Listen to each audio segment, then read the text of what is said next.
Bon, franchement, j'en ai ras-le-bol. Parce qu'après une séparation, c'est toujours nous, les papas, qui perdons le plus. On se bat pour nos enfants, on donne tout, et pourtant notre rôle est souvent invisible. Les enfants, on les aime, mais la société, la justice, tout le monde semble oublier qu'on existe vraiment dans cette histoire.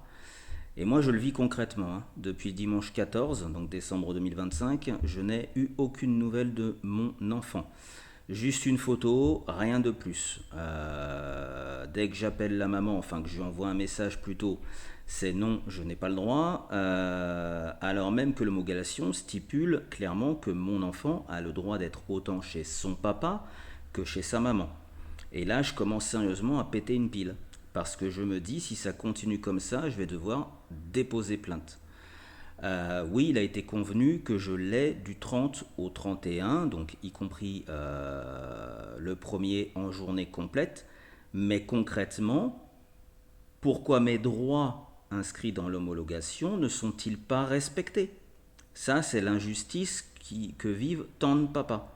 Pour être précis, la loi française le stipule dans l'article 373 alinéa 2 alinéa 1 du Code civil.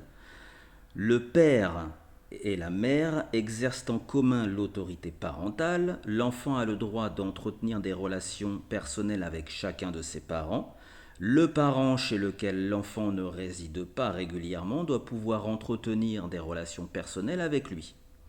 Et c'est exactement là que ça coince. L'homologation est claire, la loi est claire, mais dans la réalité, beaucoup de papas doivent se battre juste pour exercer ce droit fondamental. Et après ça, quand on rencontre quelqu'un de nouveau, une compagne, bah oui, on devient méfiant. Même si on a un bon fond, même si on est des mecs droits et honnêtes, il y a ce réflexe qui s'installe. Attention, les femmes peuvent être comme des serpents, prêtes à cracher leur venin, et ça me fout en boule. Parce que dans les faits, les trois quarts ne sont pas comme ça. Mais cette réticence, cette prudence, elle existe.